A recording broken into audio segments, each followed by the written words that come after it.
Bueno, shalom a todos en este hermoso Shabbat que nos regala el Eterno. Para hoy vamos a estudiar la Parashá Vayeshev, que la encontramos en Bereshit, Génesis, capítulo 37, versículo 1, hasta el capítulo 40, versículo 23. Aquí, en esta hermosa Parashá que el Eterno nos regala, vamos a estudiar, vamos a encontrar eh, cómo se asienta, porque eso significa el Valleshev y se asentó, como ya Israel, Jacob Israel, se asienta en la tierra, que el Eterno le ha dicho que se quede ahí, y empieza la historia de Joseph, el hijo de, de, de Jacob de Israel. Pero hay algo muy interesante aquí que vamos a encontrar en esta parasha, y es que durante todo este tramo empezamos a ver la historia de Joseph y sus hermanos. Pero en medio de esta parasha nos encontramos con Judá y Tamar, algo que aparece sin explicación. Realmente no se tiene una explicación porque está, está incrustado en la historia de lo que está pasando en la vida de Joseph, ese episodio con Yehuda y Tamar. Aunque sabemos que la Torah no nos quiere enseñar siempre cosas cronológicas, es interesante ver por qué está metido este episodio de Yehuda y Tamar en, el, en, este, en esta paracha. Entonces nos habla los sueños de Joseph, cuando es vendido a los ismaelitas, pues a la tribu de madianitas creo que era, ¿cierto? Los ismaelitas lo venden a los madianitas y que es llevado a Egipto. Luego viene el episodio de Yehuda y Tamar y posteriormente retoma otra vez la vida de Joseph ya en Egipto con el tema de Potifar, la esposa de Potifar, todo lo que le sucede allí a Joseph en Egipto, que es encarcelado, y finalmente termina la parasha, esto a modo de resumen, con la interpretación que le da Joseph al sueño del copero y al sueño del panadero, que eran los siervos del faraón de Egipto, del rey de Egipto. Y así termina la parasha como tal. Es una parasha muy hermosa, pero como les decía, es muy interesante que la parasha se centra en dos personajes.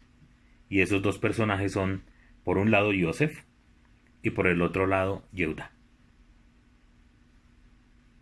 Sin tener una relación exacta, que un episodio, el de Joseph y el de Yehuda, tengan una relación como tal en la parasha, ella nos lo nombra y vemos que son dos personajes principales en esta parasha.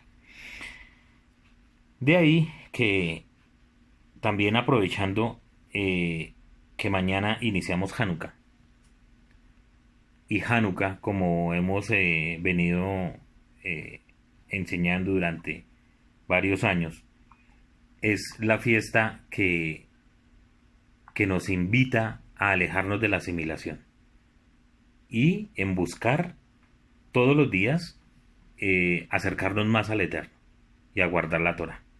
Y de esto va a tratar la clase que tendremos en este día con ayuda del Eterno. Entonces le doy gracias al Eterno por la vida de mis hermanos que están conectados. Le doy gracias al Eterno por las personas que nos ven en diferentes partes. Y ruego que el Eterno les bendiga y que esta enseñanza de hoy sea de provecho para todos. Amén. Esta enseñanza se llama la escuela de Yehudá versus la escuela de Yosef, y es una enseñanza de hace mucho tiempo, de hace muchos años, del Rabí Dan Ben Abraham, que yo la escuché hace por lo menos unos 15 años, creo, y para mí llenó mucho de mi vida, y por eso la quiero compartir, porque nos sirve en este momento que estamos viviendo muchos de nosotros. Y como texto base vamos a buscar Génesis capítulo 37, Bereshit capítulo 37, versículo 26. Génesis capítulo 37, versículo 26. Cuando lo tengan, entonces me dicen que ya está, que ya lo tienen ahí. Saludamos a la hermana Nubia, Shalom, Chaval Shalom. Acabamos, Shalom, hermano. acabamos de iniciar la clase. Entonces, vamos buscando, Nubiecita, Bereshit, Génesis, capítulo 37, versículo 26.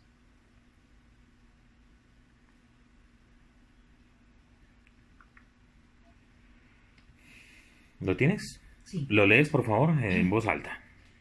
Entonces dijo Judá a sus hermanos: ¿qué ganaremos con matar a nuestro hermano y ocultar su sangre? ¿El 27?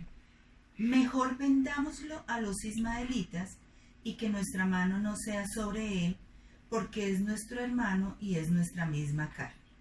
Y sus hermanos lo escucharon. Muy bien. Entonces, aquí vamos a empezar a mirar que había un problema muy serio entre los hermanos de Joseph y Joseph como tal. Y esto nos puede llevar a pensar o a sacar muchas más enseñanzas, ¿cierto? De la enseñanza de los padres a los hijos, de las preferencias, etcétera, etcétera, etcétera. Pero pues ese no es el tema de esta parashá, sino vamos a mirar qué era lo que pensaba Yehudá cuando inicialmente ellos pensaban en matar a Joseph y qué era lo que pensaba Joseph según este estudio. Cuando usted reflexiona sobre los problemas de la relación fraternal entre los hijos de Israel, llega a la conclusión que los problemas entre los hijos de Jacob no era simplemente por un vestido. Era por una posición de autoridad y de gobierno. Entonces recordemos, para poderle dar un contexto a esto, por qué los hermanos de Joseph lo odiaron. Primero, pues era el hijo preferido de Jacob, según nos relata la Torá. Era el hijo de Rachel, de su esposa amada, y seguramente por eso tendría una preferencia con él. Era el mayor. El mayor de Israel. Era el mayor de Rachel, correcto. Por otra parte, había algo muy interesante y fueron los sueños que él tuvo. Los sueños. Entonces, ayer hablaba, en el artículo que se escribió para la página, hablábamos de los sueños. Y cómo los sueños muchas veces nos pueden traer problemas. En lugar de que sea algo de mucha bendición, puede traernos muchas dificultades y problemas. Y eso fue lo que le sucedió a Joseph. ¿Por qué le sucedió eso? Porque primero pues era joven, inmaduro, pero sus sueños tenían un problema. No para él, sino para los demás. Y en esos sueños lo que mostraba era que él iba a tener autoridad sobre sus hermanos. Siendo el menor entre sus hermanos, iba a tener autoridad sobre él. Y es más, no solamente sobre sus hermanos, sino sobre su papá. Entonces, esta situación definitivamente no lo podían aceptar los hermanos. Y luego, Jacob le teje un vestido muy hermoso que los Midrashim dicen que representaban autoridad. Entonces, aquí nos vamos dando cuenta que el problema no era de preferencia o del simple sueño, sino que era de autoridad y de gobierno. ¿Quién iba a gobernar? Ese era el problema. En esta lucha, dos hermanos parecieran tomar precedencia. Por un lado, Joseph, y por el otro lado, Yehudá. Los dos. Eventualmente, cuando la monarquía de Israel, mucho tiempo después, se divide en Israel, el nombre de estos dos hermanos designó el nombre de las dos submonarquías surgidas. Uno, la casa de Joseph, y en la otra, la casa de Yehudá. Es decir, que todo esto que se está viviendo desde Génesis se ha prolongado en el tiempo, y cuando se divide el reino en la época de Roboam, sigue el problema. Casa de Joseph, casa de Yehudá.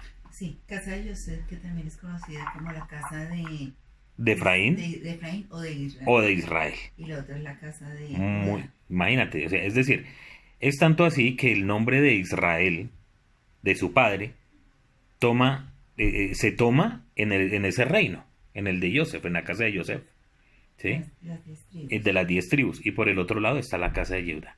O sea que aquí vamos a encontrar algo muy apasionante, y es mirar esa división que se formó desde ese momento y cómo a hoy todavía nos afecta. A muchos.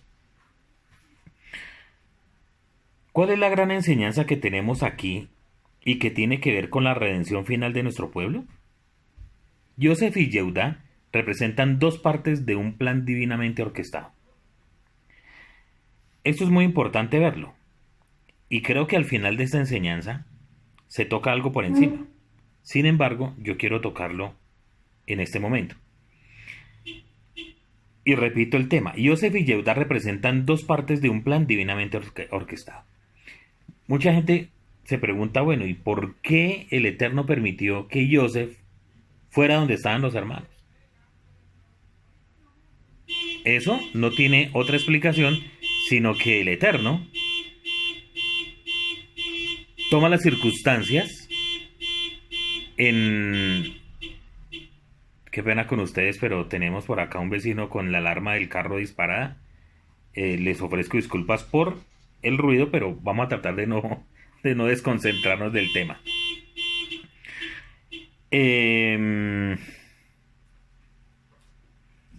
Ok, entonces decíamos, esas cosas ¿por qué pasan?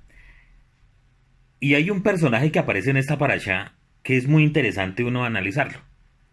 Ese personaje que aparece en esta parashá no tiene nombre. Aparece. ¿Cuál es ese personaje? Ese personaje aparece cuando Joseph va donde estaban los hermanos de él y no los encuentra. Y aparece este hombre misterioso en la escritura y le dice, sus hermanos, ¿qué buscas? A mis hermanos. Ah, sus hermanos están hacia aquel sitio. Y desaparece. No se vuelve a mencionar nada en absoluto. No sabemos de dónde apareció, cuál era el propósito, en absoluto. Simplemente apareció y le dijo a Joseph dónde están sus hermanos. Es decir, que lo envió directo al exilio. Lo envió. Entonces aquí nos damos que no importa lo que nosotros pensemos, el Eterno tiene sus planes y los ejecuta de acuerdo a su voluntad. Por más doloroso que sea, Hashem siempre tiene el control de todo. Y aún en medio de toda la dificultad, el Eterno guardó a Joseph. Lo guardó. Entonces, estas dos partes, Joseph y Yehuda, representan dos partes de un plan divinamente orquestado. Lo primero es que Joseph deberá causar que Israel fuera a las naciones. Ese es el objetivo de Joseph. Que Israel se expanda, vaya a las naciones, lleve la palabra, lleve la Torah. Incluso a riesgo de ser asimilado. O sea, dice, es posible que tomemos el riesgo de asimilarnos, pero hay que tomar el riesgo, no nos podemos quedar con lo que el Eterno nos ha dado. Es el pensamiento de la casa de Joseph. Y eventualmente piensa la casa de Joseph que es el instrumento por el cual las naciones recibirán la luz de la Torah. Que eso en este momento se ha dado. Yehuda, por su parte, la sola idea de tener que estar entre gentiles y ser enseñado por gentiles era absurda e intolerable. Y eso lo vivimos. Un judío ortodoxo, un gentil que me va a enseñar. Eso no tiene razón de ser. Es más, para el siglo XIX, mediados del siglo XIX, el judaísmo se había metido en guetos, en donde solamente se hablaba hebreo, se enseñaba hebreo y se estudiaba Torah. Se habían alejado de universidades, se habían alejado de la sociedad como tal, para no asimilar, para que no se corriera ese riesgo de asimilación. Entonces es muy interesante ver cómo esto desde el principio estaba en la mente de estos dos personajes. Por lo tanto, Yehudá, de quien vendría el Mashiach, siente que la posición de Yosef es sumamente peligrosa y trágica para Israel. Es el temor que tiene Yehudá, que la posición de Yosef es muy peligrosa. En su opinión, había que eliminar a Yosef y evitar que su descendencia se asimilara entre las naciones del mundo, poniendo en peligro la sobrevivencia nacional de la descendencia santa. Así que el problema que vio Yehudá no fue la ropa de Yosef, sino sus sueños. Eso fue lo que vio Yehudá. Es decir, su escuela de pensamiento, que es necesario ir a las naciones, incluso al precio de la asimilación y la desaparición de Israel. Yehudá no estaba dispuesto a permitir semejante actitud ni semejante programa. Para nada. No olvidemos que Shimeón y Leví habían mostrado su apego a la casa de Yehudá cuando mataron a los hombres de Shechem. ¿Sí? Cuando el episodio de Dina. Lo cual puede ser visto como una batalla no solamente por el honor de Dina, sino por evitar la asimilación con los paganos. Asunto que estaba en juego cuando ellos, por una motivación equivocada, se habían circuncidado. Entonces vemos que tanto Yehudá como Shimón y Leví, nada que ver con los gentiles. Nada que ver. Sin embargo, Shimón y Leví entendieron mal a Yehudá. Eliminar a Yosef no significó para Yehudá asesinarlo, porque como él mismo dijera, ¿qué vamos a lograr con eso? Mejor vendámoslo. En otras palabras, si él piensa que la asimilación, es decir, Yosef, si él piensa que la asimilación es la manera que Israel deberá llevar la luz de la Torá a las naciones, entonces que sufra en su propia carne su locura. Vendámoslos a los ismaelitas y que sea asimilada su descendencia entre los gentiles para que aprenda su descendencia que tal pensamiento es inaceptable y un camino absurdo por el cual nosotros jamás transitaremos. Esto se puede observar luego en el tiempo cuando estuvieron en pie tanto el Mishkan, el tabernáculo, como el Hamikdash, el templo. Estuvo en un momento los dos en pie. Aunque el tabernáculo eventualmente desarmado y guardado en los recintos ocultos del templo por un tiempo, se mantuvieron en existencia paralela. El Mishkan, o sea el tabernáculo, estuvo en Shiloh, que es la tierra de Yosef. Por lo tanto, el tabernáculo representa la escuela de Yosef. El Mikdash, el templo, estuvo en la tierra de Yehudá, por lo tanto representa su escuela de pensamiento. Muy bien. En Shiloh, la gente podía ir y comer incluso de las comidas que se sacrificaban allí en el Mishkan. En Yehudá, solamente en el atrio del templo podían comerse ciertos sacrificios. Según la escuela de Yosef, la comida debía ser vista por todos los que pasaran para que aprendieran los caminos del Eterno, para que tales ideas pudieran ir a las naciones, como hacía Abraham, que ponía su tienda en el camino, para que la gente fuera, preguntara, comiera y bendijera al Eterno. ¿Cierto? Pero en Jerusalén se seguía la escuela de Yehudá. La Torá tiene que estar protegida. Tenemos que ponerle cercos a la Torá, aunque no sea dada a conocer a las naciones. Es la única manera de proteger la santidad de nuestro pueblo. Esta es la gran batalla que tenemos hoy en día en nuestro pueblo. Unos escogiendo el camino de la asimilación y otros el camino de la protección contra la asimilación. Pregunta: ¿qué es Hanukkah después de todo? Respuesta: la lucha entre la casa de Yosef y la casa de Yehudá. Aquí vamos metiendo nuestra festividad, Hanukkah. Los discípulos de Yosef, que finalmente fueron, podríamos ubicarlos en ese contexto, los helenistas, pensando que con la asimilación podrían influenciar mejor a los griegos y ganarlos para la Torá. Y los discípulos de Yehudá, luchando contra la asimilación y presentando un camino para proteger la Torá de ser tocada y conocida por las naciones. Ahí encontramos estos dos bandos. Esta es la gran batalla.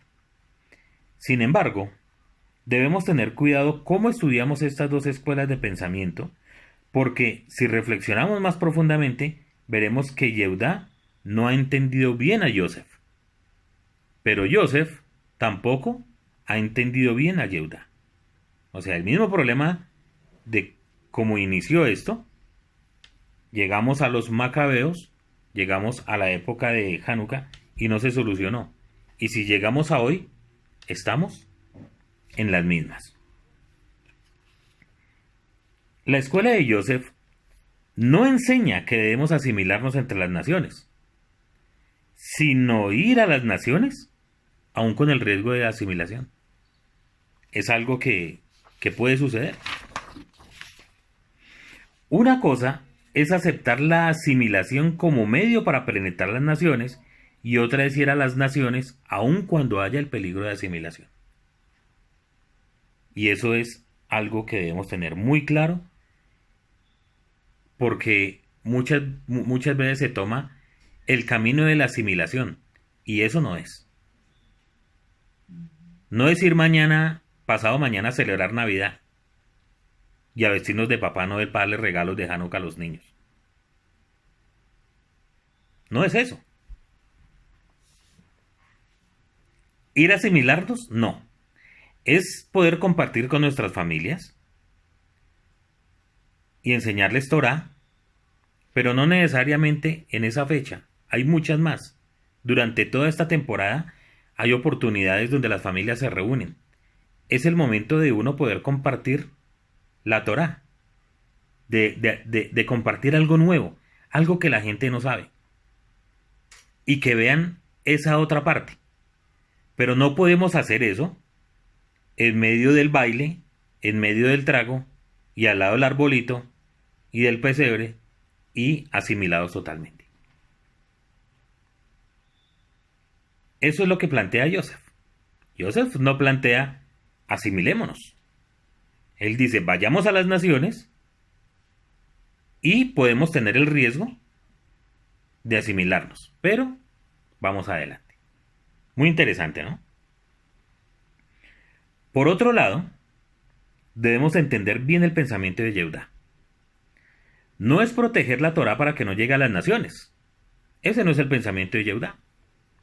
Sino que debemos asegurar a toda costa la integridad de la identidad de Israel para que sea ella la que provoque a las naciones a conocer y buscar los caminos del Eterno. Entonces, esta enseñanza, como les dije, creo que debe tener por lo menos unos 15 años. Por lo menos. Y hace 15 años todavía las redes no estaban moviéndose como se mueven ahora. Y es muy interesante ver cómo ha evolucionado el pensamiento de Yehudá. Porque ya tienen páginas por YouTube, tienen canales, tienen Instagram, tienen todo, enseñan la Torá, pero siguen siendo cerrados. Nosotros somos Judá y ustedes, Benei Noach, hijos de Noé, cumplan las 7 leyes y listo. Pare de contar. O sea, sigue habiendo un cerco, pero se está expandiendo la palabra del Eterno. Ahora encontramos a las dos casas, la casa de Yosef y la casa de Yehudá, expandiendo la palabra del Eterno a todas las naciones, pero cada uno con su pensamiento. Yehudá sigue cerrado, nos pueden visitar, pueden hacer varias cosas, pero ustedes allá y nosotros acá. Mientras que la casa de Yosef, mucho más abierta, aún con el peligro de asimilarse.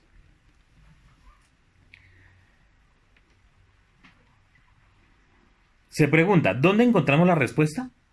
Hanukkah tiene la respuesta. Y nos lleva a reflexionar en lo siguiente. Piensa en esto. ¿Qué fue lo que se encontró en las despensas del templo? Una jarra con aceite para el alumbrado de la menorá. Por cierto, solamente una. Es decir, no alcanzaba más que para un día. Pero ¿cuál es la enseñanza? La enseñanza es que hay algo que tenemos que no se impurifica ni se contamina aun cuando haya entrado en contacto con los gentiles. Es el aceite que enciende la menorá.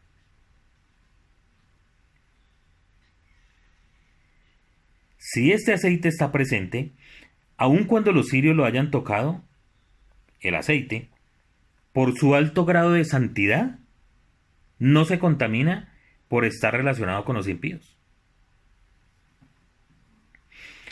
Este aceite es el espíritu de Mashiach en nosotros. Y esto me conmueve de verdad hasta el alma.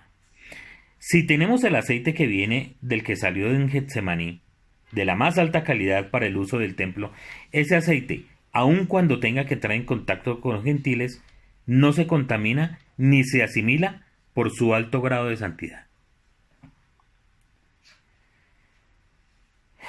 Esto es para mí increíble este texto porque ¿cuál es el aceite que tenemos nosotros? ¿El que se aviva o del que habla Rab Shaul? Que no se apague ese aceite, que vivifique esa llama. Esa luz es la luz del Mashiach. Y esa es la confianza que tenemos nosotros como padres, por ejemplo, en cuanto a nuestros hijos. Que aunque estén en el colegio, aunque tengan amistades que nosotros muchas veces decimos no conviene, aunque estén en la universidad o en su trabajo, sabemos que ese aceite, que ese es del Mashiach, no se contamina. No se contamina. Y que en un momento va a encender una vez más la vida de esas personas que amamos. ¿Cuántos de nuestros amigos, de nuestra familia, de nuestros hermanos, que los vemos apocados, que hay un momento en el cual decimos, ¿qué está pasando? La única confianza que podemos tener es que ese aceite, que es el Mashiach, está en su corazón y que no se ha impurificado. Y que en un momento va a vivificar. Que en un momento va a hacer que la gente, que nuestros hermanos, que la gente que queremos, reaccione. Y otra vez su vida vuelva hacer luz, como sucedió en aquellos tiempos. Eventualmente, la escuela de Yosef y la escuela de Yehudá no están en oposición. ¿Por qué no están en oposición? Porque están buscando que la palabra, la Torah del Eterno, sea expandida. ¿Sí? Forma un plan divinamente ordenado para que finalmente la tierra sea llena del conocimiento del Eterno como las aguas cubren el mar. Ese es el objetivo tanto de la casa de Yehudá como de la casa de Yosef. Lo que pasa es que tienen diferentes visiones y diferentes formas para lograrlo, que finalmente no está mal. Nosotros no podemos juzgar a las demás personas de cómo quieran llevar la palabra del Eterno. Son diferentes visiones, pero el propósito es uno. De hecho, hay un antiguo dicho que afirma que el agüero no tiene poder sobre los descendientes de Yosef. Esto es debido a que Yosef, hablando del aceite, ¿cierto? Esto es debido a que Yosef fue protegido de todos los encantamientos hechos por la esposa de Potifar para hacerlo caer en sus manos, y por los méritos de Yosef, su descendencia finalmente supera el trauma de la cárcel para ser ascendido a una posición de absoluta instrumentalidad en la salvación de todo Israel. Qué pena con ustedes. Mi amor, ¿me puedes regalar un vasito de agua? En otras palabras, la escuela de Yosef es ir a las naciones, representado en Egipto, y enseñarles Torah. Que finalmente eso fue lo que sucedió con Yosef. Fue vendido a Egipto, pero allí él no se escondió, sino que todo lo que había aprendido de su padre, eso fue lo que transmitió. Pero manteniendo siempre la integridad moral y espiritual que debe caracterizar a un hijo de Israel. Yo aprendí un dicho hace muchos años, cuando estaba soltero, que dice que no importa dónde esté, sino cómo esté. Ese es el punto. Uno tiene que saber que no importa el sitio donde tengamos que estar, lo importante es cómo esté nuestro corazón y cómo esté nuestra relación con el eterno Baruj Hu. Tristemente, Yehudá no comprendió el pensamiento de Yosef y vendió a su hermano, o se propició todo para que fuera vendido. Pero más triste aún es que la casa de Yosef, también conocida luego como la casa de Efraín, no entendió tampoco su misión y ha sucumbido frente a la esposa de Potifar y caído en adulterio con las naciones. Sin embargo, eventualmente Yosef levantará su cabeza y regresará y entenderá y cumplirá perfectamente su misión. Entonces entrará en efecto la palabra que dice: y se disipará la envidia de Efraín, y los enemigos de Yehudá serán destruidos. Efraín no tendrá envidia de Yehudá, ni Yehudá afligirá a Efraín, sino que volarán. Eso lo encontramos en Isaías y Esayahu, capítulo 11, versículos 12 y 13. La historia del exilio de Yosef a Egipto, intercalada con el encuentro de Yehudá con una aparente ramera, no es coincidencia. Aquí vemos cómo podemos ir mezclando o cómo se van compaginando los dos personajes de esta parashá. Estos dos episodios forman parte de una revelación profética que marca la esencialidad de los roles entregados a la multiplicidad de las 12 tribus de nuestro pueblo. Cuando sigamos avanzando en el tiempo, descubriremos que finalmente Yosef y Yehudá y el resto de nuestro pueblo experimentarán el exilio, una gran revelación y una gran reunificación. Entonces, nos damos cuenta que Yosef tenía su pensamiento de llevar la palabra del Eterno aún a riesgo de asimilación. Y Yehudá, que pensaba que era una locura, finalmente termina también asimilado y en el exilio. Sucede lo mismo. Llega al exilio. Los hijos de Yosef. ¿Y eso qué pasó? Mira, revisa, un segundito, mira, revisa aquí. Ah, sí estaba abierto. Qué pena, que pensé que se había desconectado acá una comunicación. Bueno.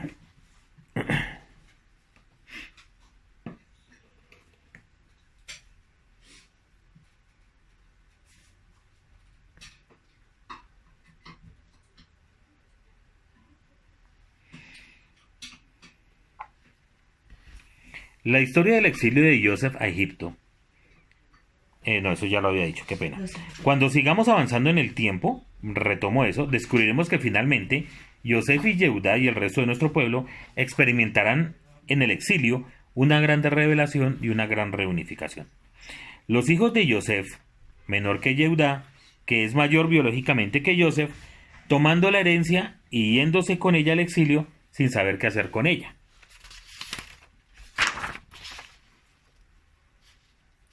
Así que vivió allá, viviendo perdidamente y torciendo el pensamiento de la casa de Yosef, pensando que la asimilación era la mejor manera de influir positivamente a las naciones. Los hijos de Yehudá, sin irse al exilio, quedándose en casa, pensando equivocadamente que era la única manera de causar que las naciones se interesaran por la Torá. Finalmente, Yosef reconoce su error y dice: ¿cuántos jornaleros en la casa de mi padre tienen abundancia de pan? Y yo vivo aquí, muriéndome de hambre. Me levantaré e iré a mi padre, y le diré, he pecado contra el cielo y contra ti. Y ya no soy digno de ser llamado tu hijo. Hazme como a uno de tus jornaleros. Lucas 15:17. Y regresa Efraín de las naciones, y es limpiado de sus inmundicias, y es introducido de nuevo en la casa de su padre, y se le hace fiesta y recupera su dignidad y su herencia.